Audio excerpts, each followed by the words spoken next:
ठाणे आणि राज ठाकरे, ठाणे आणि अविनाश जाधव जे काही बीज पेरलंय ते आता उगवतंय। वोट बँक म्हणजे तुमच्या घरात दावणीला बांधलेला माणूस आहे का तो? तुम्ही जे ठाणे बघताय हे वरवरचं ठाणे।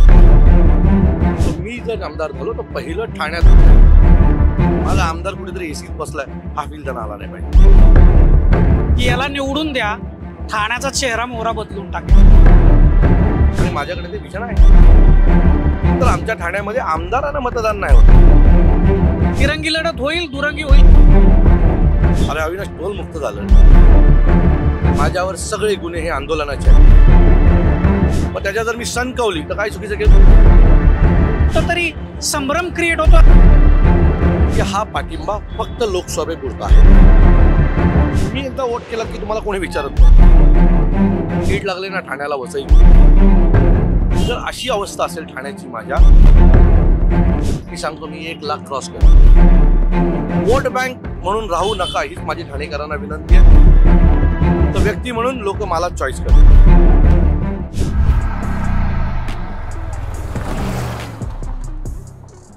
पोस्ट ग्रॅज्युएट डिग्री कोर्सच्या माध्यमातून परिपूर्ण राजकीय नेतृत्व घडवणारं आणि प्राध्यापक राहुल कराड यांच्या संकल्पनेतून साकारलेलं भारतातील पहिलं institute MIT school of government. नमस्कार, मी Deepak Darade, for the people news मध्ये आपलं सर्वांचं स्वागत आहे। मंडळी, विधानसभा निवडणुकीच्या पार्श्वभूमीवरती आपण MIT स्कूल ऑफ गव्हर्नमेंट प्रस्तुत आमदार कसा असावा हा आपला महाराष्ट्राचा दौरा सुरू आहे। महाराष्ट्रामधल्या वेगवेगळ्या विधानसभा मतदारसंघामध्ये आपण जातोय, तिथले नागरिक, मान्यवर, मतदार आणि नेते यांच्याशी आपण बोलतोय। आता आपण ठाण्यामध्ये सध्या महाराष्ट्र नवनिर्माण सेनेचे जे उमेदवार आहेत अविनाश जाधव यांची प्रचंड मोठी चर्चा महाराष्ट्रभर आहे। खरं तर निवडणुकीच्या अगोदरही त्यांची चर्चा असते। आता ते स्वतः उमेदवार आहेत, दुसऱ्यांदा निवडणुकीला सामोरं जात आहेत। नेमके काय मुद्दे घेऊन ते ठाणेकरांशी भिडतात, ठाणेकरांमध्ये जात आहेत, आपण त्यांच्याशी बोलूयात। फॉर द पीपल न्यूज मध्ये आपलं स्वागत आहे। नमस्कार। काय नेमकं म्हणजे ठाणे आणि मनसे, ठाणे आणि राज ठाकरे, ठाणे आणि अविनाश जाधव हे फार असं त्रिकूट समीकरण आहे, कसं आहे? मागच्या 18 वर्षात आम्ही जे काही काम केलंय, जे काही बीज पेरलंय ते आता उगवतंय। मागच्या निवडणुकीला हे बीज 1.25 लाख लोकांनी मतदान करून उगवलं होतं। मी वेळेला खात्रीने सांगतो की मनसेचे ह्या वेळेला 2.5 लाखाच्या वरती मतदार या ठाणे शहरात तयार होतील। आम्ही उत्तम काम केलंय, आम्ही लोकांचं काम केलंय, लोकांसाठी काम रोज करतोय, त्यामुळे लोक आमच्या सोबत आहेत। म्हणजे मी असं रस्त्याने चालताना लोक ओरडून जातात, तुला मतदान करणार आहे। सो हे जेव्हा ऐकतो तेव्हा हा कोण होता असा पहिला प्रश्न पडतो आणि हा मला असं का बोलला। आता नेमके काय मुद्दे आहेत तुमच्या समोर? म्हणजे आता ठाणेकरांशी तुम्ही संवाद साधताय, खरं तर रोज नेता कामच करत असतो, पण आता निवडणुकीला कोणते मुद्दे घेऊन तुम्ही त्यांच्याकडे जाता? आमचा आमदार 10 वर्ष दिसला नाही हा आमचा मुख्य मुद्दा आहे। आणि त्याचं एक वाक्य आहे की मला काही फरक नाही पडत, माझ्याकडे वोट बँक आहे। वोट बँक म्हणजे तुमच्या घरात दावणीला बांधलेला माणूस आहे का तो? तुम्ही काम नाही करणार आणि फक्त कमळाच्या पाठी उभे राहून माझ्याकडे वोट बँक आहे म्हणून सांगणार? मी लोकांना सांगतोय की तुम्ही सुशिक्षित लोकांना हे वोट बँक नाव आहे तुमचं। तुम्ही काम करणाऱ्या माणसासोबत उभे राहणार आहात की जो तुम्हाला वोट बँक म्हणतो त्यांच्या पाठी उभे राहणार आहात? सो तुम्ही वोट बँक नाही आहात, तुम्ही या देशाचं भविष्य आहात, तुम्ही योग्य माणूस निवडला पाहिजे। सो हे मी जे लोकांना अपील करते ते लोकांना पटतंय आणि लोकांचं मत आहे की यावेळेला जर 10 वर्ष जर एखादा माणूस दिसत नसेल तर तरुणाच्या हातात द्यायला पाहिजे। आता ठाण्याचं स्थान जे भौगोलिक स्थान आहे, मुंबईपासून जवळ आहे, डेव्हलपमेंटच्या बाबतीमध्ये ठाण्याची काय परिस्थिती आहे खरं तर मला तुमच्याकडून ऐकायचंय, मी सांगणार नाहीये ते। खरं तर ठाणे ही जी परिस्थिती काय आहे? 2 गोष्टींमध्ये विभागलंय। तुम्ही जे ठाणे बघताय हे वरवरचं ठाणे, हे 1.5-2 किलोमीटरचं जे ठाणे आहे ते तुम्हाला जाताना खूप छान वाटतं। त्याच्या आतलं ठाणे आहे ना, त्याच्यात तुम्ही जाऊही शकणार नाही। तुम्ही कळवा, मुंब्रा, दिवा या पट्ट्यात गेलात तर तुम्हाला खूप वाईट परिस्थिती असेल। तुम्ही घोडबंदरला गेलात तर मनोरमा नगर, पाटलीपाडा, डोंगरीपाडा, किंगकॉंग नगर, तो जो पट्टा आहे तो अतिशय दुरावस्थेत आहे। तुम्ही या वरच्या बाजूला गेलात तर एकनाथ शिंदेचा किसन नगरच्या वरचा जो डोंगराचा भाग आहे ती अतिशय वाईट परिस्थितीत असलेली परिस्थिती आहे। हा सेंट्रल ठाणं जे आहे ते जेवढं छान दिसतं तेवढंच वाईट ते दिसतं। सो मला वाटतंय की ठाण्याची डेव्हलपमेंट, एखादं शहर डेव्हलप व्हायचं असेल तर एक बाजू डेव्हलप होऊन जमणार नाही, त्याला 4ही बाजूने डेव्हलप करावा लागेल, सुंदर करावा लागेल। सगळ्यात जास्त तळाव ठाण्यात आहेत, त्यांची दुरावस्था आहे। सगळ्यात जास्त खाडी किनारा ठाण्याला आहे, त्याची दुरावस्था आहे। सो यांच्या डेव्हलपमेंट जोपर्यंत होणार नाही तोपर्यंत तुमचं शहर स्वच्छ कसं म्हणू शकता किंवा सुंदर कसं म्हणू शकता. आजच्या घडीला या ठाण्यामध्ये जर आम्ही आमच्या आमदारांना म्हटलं की सर तुम्ही 10 वर्ष आमदार आहात, त्याच्या आधी 5 वर्ष तुम्ही विधान परिषद, 15 वर्षामध्ये तुम्ही मला 3 कामं सांगा की जिथे मी माझ्या मुलाबाळांना घेऊन रात्रीचा फिरायला जाऊ शकतो, सुट्टीच्या दिवशी फिरायला जाऊ शकतो, अशी एकही स्थान नाहीये. मग कसली डेव्हलपमेंट? 3,500-4 हजार कोटीची महानगरपालिका, ठाणे महानगरपालिका, स्वतःचं पाण्याचं धरण नाहीये. आम्ही पाणी मुंबई महानगरपालिकेकडनं विकत घेतो आणि मग पाणी शॉर्ट झाल्याच्या नंतर आम्ही टँकर माफियांना वाव देतो. मला टँकर माफिया ही जी पद्धत लागली ना, कीड लागली ना ठाण्याला वसईची, ती संपवायची. त्याच्यासाठी मी प्रयत्न करणार. तळापाळीसारखं एक सुंदर तळाव ज्याच्यावर जिथे दुबई सारखं एखादा मोठं फाउंटन शो केलं गेलं ना तर अख्खं ठाणं तिथे ओसंडून व्हायचं. पण आम्हाला ते करायचं नाही. सो मी जर आमदार झालो तर पहिलं ठाण्यातलं जे आमचं तळाव आहे, सेंट्रल तळाव आहे, त्याला दुबई फाउंटन शो सारखं एक फाउंटन शो सुरू करून सुसज्ज करेल. या ठाण्यामध्ये विविध क्षेत्रातील लोक आहेत. या ठाण्यामध्ये मी अनेक ज्या वेळेला ठाण्यातल्या प्रतिष्ठित नागरिकांना भेटलो त्यावेळेला त्यांनी मला सांगितलं की एक मोठं संग्रहालय हवंय, एक मोठी अभ्यासक यावी. कारण या ठाणे शहरामधली घरं लहान आहेत. सेंट्रल ठाण्यामध्ये एका घरात 5 लोक आहेत. त्यामुळे UPSC MPSC स्पर्धा परीक्षेसाठी मुलांनी जावं असं वातावरण नाही. सो तसं वातावरण तयार होण्यासाठी एखादे सुसज्ज अभ्यासिका ज्यात एका वेळेला 1000 मुलं अभ्यास करू शकतात, सुसज्ज ग्रंथालय, संग्रहालय जिथे ठाण्यातली ठाणं जतन होईल, अशा गोष्टी मला उभ्या करायच्या. आणि त्याच्यासाठी मी ठाणेकरांकडे माझं मत मागतोय. आणि हे सगळं करताना एक लक्षात ठेवा, हे सगळं होईलच, पण ह्याच्याबरोबर रोजचे ठाणेकरांचे विविध प्रश्न आहेत. कोणीतरी पगार देत नाहीये, लाईटचं बिल खूप आलंय, हॉस्पिटलचं बिल जास्त आलंय. कळवा हॉस्पिटलला मी काल होतो, तुम्ही जर माझा व्हिडिओ बघितलात तर काल मी माझा प्रचार सोडून कळवा हॉस्पिटलला होतो. घडलं असं की कळवा हॉस्पिटलमध्ये एक बाई वारली आणि वारल्याच्या नंतर तिच्या मुलाला एक औषधाची प्रिस्क्रिप्शन दिली, सांगितलं ही औषधं घेऊन या. तो औषधं घेऊन आला 12,000ची आणि 2 मिनिटांनी सांगितलं तुमची आई गेली. आणि आम्ही पूर्ण माहिती केली तेव्हा बाजूच्या बेडवाल्यांनी सांगितले केव्हाच वारलंय, त्यांना केव्हाच गुंडाळलंय. जर अशी अवस्था असेल ठाण्याची माझ्या, तर काय करायला हवंय मी? म्हणजे माणूस मेल्याच्या नंतरही तुम्ही औषधं मागून पैसे खाणार आहात. सो या सगळ्या व्यवस्थेवर मला काम करायचंय. मला गरीब ठाणेकरांना त्यांच्या हक्काची जागा मिळवायची, जे मनसेचं ठाण्याच्या आमदाराचं कार्यालय असेल. त्यांना तिथे गेल्यावर वाटलं पाहिजे की हे माझ्या बरोबर माझा आमदार आहे, माझा आमदार कुठेतरी एसीत बसलाय, हा फील त्यांना आला नाही पाहिजे. एक पोस्टर फार चर्चेत आहे सध्या, राज ठाकरे आणि तुमचं पोस्टर आहे की याला निवडून द्या, ठाण्याचा चेहरा मोहरा बदलून टाकेल. नक्की बदलील. काम करायची शक्ती आहे, माझ्याकडे वय आहे, प्लॅनिंग आहे. सन्माननीय राजसाहेबांसारखा विजनरी नेता आहे. 3,500 कोटीची महानगरपालिका आहे.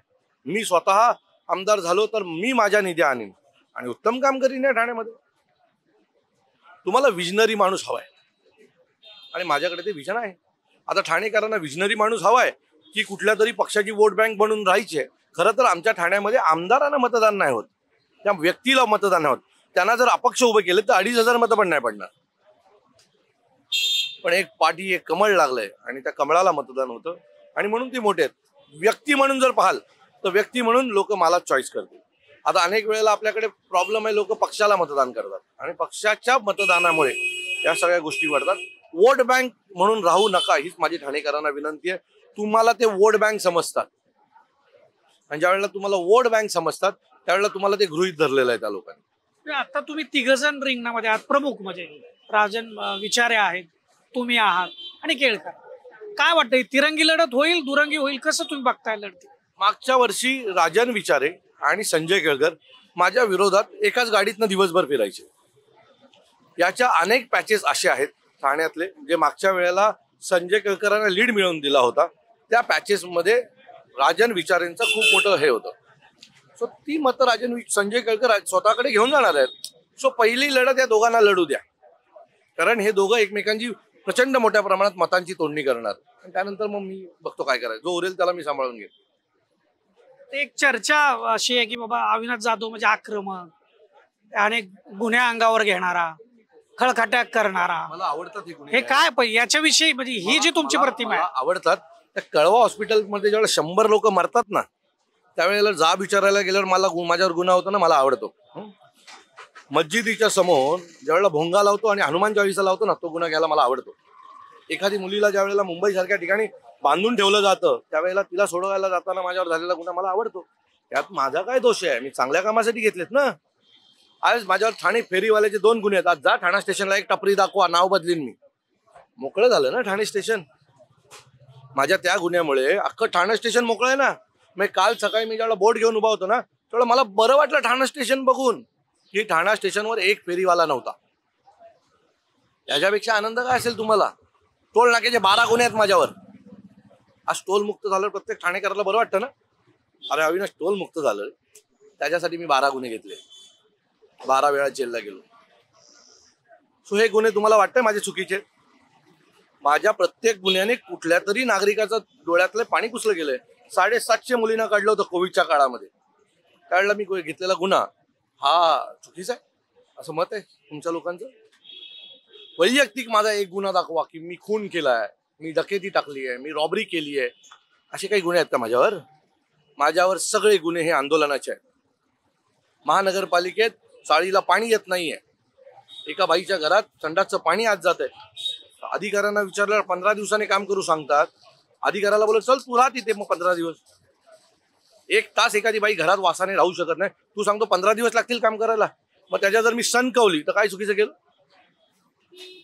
माझ्यावरचे सगळे गुन्हे हे पॉलिटिकल आहेत, लोकहिताचे आहेत. त्या प्रत्येक गुन्ह्याचा कोणाच्या ना कोणाच्या आयुष्यावर परिणाम झालेला आहे, फरक पडलेला आहे. एक आक्रमक हा विषय जो तुम्ही माझा घेतलात. सो मला वाटतं आज संजय केळकरांचं वय 70 आहे, माझं वय 40 आहे. मी पण 70ला असाच असणार आहे शांत. मी 70ला काही ओरडत फिरणार नाहीये, मारामाऱ्या करत फिरणार नाहीये. सो वय हा एक डिफरंट आहे ना, डिफरन्स आहे ना. सो तुम्ही त्यांना आणि मला वयाने पण हे आमचा डिफरन्स चेक करा ना. म्हणजे ते एकदम शांत आहेत. अरे वयाच्या 70ला माझे बाबा मला रोज मारायचे हो पहिले.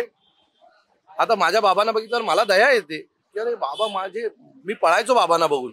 आज माझे बाबा मी आलो तरी असे शांत बसलेले असतात. सो हा वयाचा डिफरन्स आहे ना.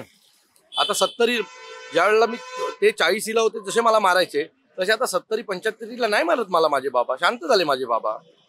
तो वय करतं ना.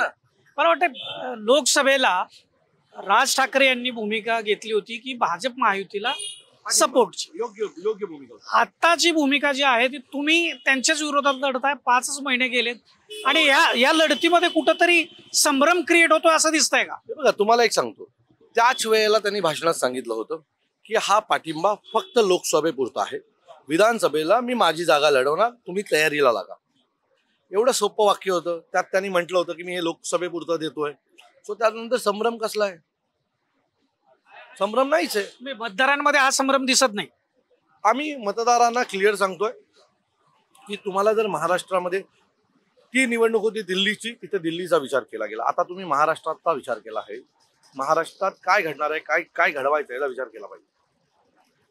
सो लोकांमध्ये असा संभ्रम दिसत नाही. तुम्हाला मतपेटीत दिसतील. मला जो दिसतोय फील 20 तारखेला जे काय होईल मी तुम्हाला सांगतो, मला फील तो दिसतोय. भाजप हा पक्ष नेरेटिव्ह पसरवण्यात खूप हुशार आहे. तो एक नेरेटिव्ह तयार करतो. त्यांची 5 लोक बसतात आणि मग वैद्य कुलकर्णींशी बोलतात, कुलकर्णी वैद्यांशी बोलतात. असे 5 जण एकत्र बसतात, एक नेरेटिव्ह सेट करतात आणि तो लोकांमध्ये पसरवतात. मागच्या वेळेला त्यांचा नेरेटिव्ह होता हा 20,000च्या वर जाणार नाही. मी 75,000 मतं घेतली. त्या वेळेला ते म्हणतात नाही आम्ही 5-7 हजारांनी का ना हो निवडून येऊ. मी सांगतो मी 1 लाख क्रॉस करीन, 1 लाख मतं क्रॉस करीन ठाण्यामध्ये. ठाणेकरांना काय आवाहन कराल? शेवटचा प्रश्न माझं ठाणेकरांना आव्हान आहे, वोट बँक बनू नका कोणाची. तुम्हाला स्वतःची एक विचारधारा आहे. त्यामुळे जी माणसं तुम्हाला वोट बँक समजतात ना त्यातून बाहेर पडा. तरुणाला संधी द्या. 10 वर्ष एखादा माणूस काम करत नसेल तर त्याला परत 15व्या वर्षी संधी का द्यावी? ज्या मुलाला काम करायची इच्छा आहे, ज्याने विविध गोष्टीतनं तुम्हाला दाखवून दिलं मी काम करू शकतो, सो अशाला संधी दिली पाहिजे. कारण तुम्ही एकदा वोट केला की तुम्हाला कोणी विचारत नाही. पण तुमचा हा वोट कुठेतरी रात्री एखादा गरीब पेशंट असेल, एखादी बाई असते जिच्या घरात कोण नसतं, तिच्या लाईटचा बिलाचा प्रश्न असतो, पाण्याचा बिलाचा प्रश्न, तिथे हा तुमचा वोट कामाला येईल एवढं नक्की. धन्यवाद. आपण एवढ्या व्यस्त कार्यक्रमामध्ये वेळ दिलात. आपणास शुभेच्छा निवडणुकीसाठी. हे होते अविनाश जाधव, मनसेचे उमेदवार आहेत ठाण्यामधून.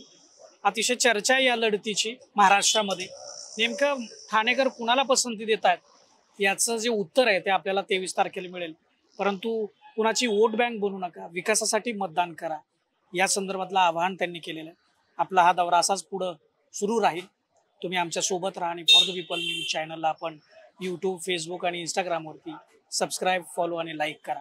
कॅमेरामॅन रोहित वनकटेसह मी Deepak Darade, for the people news, Thane. Bharat दुनिया का सबसे बड़ा लोकतंत्र और एनएलसी भारत देश का सबसे बड़ा गैर राजनीतिक मंच. शक्तिशाली लोकतंत्र के लिए राहुल कराट का सार्थक कदम. मुंबई में हुआ ऐतिहासिक प्रथम राष्ट्रीय विधायक सम्मेलन.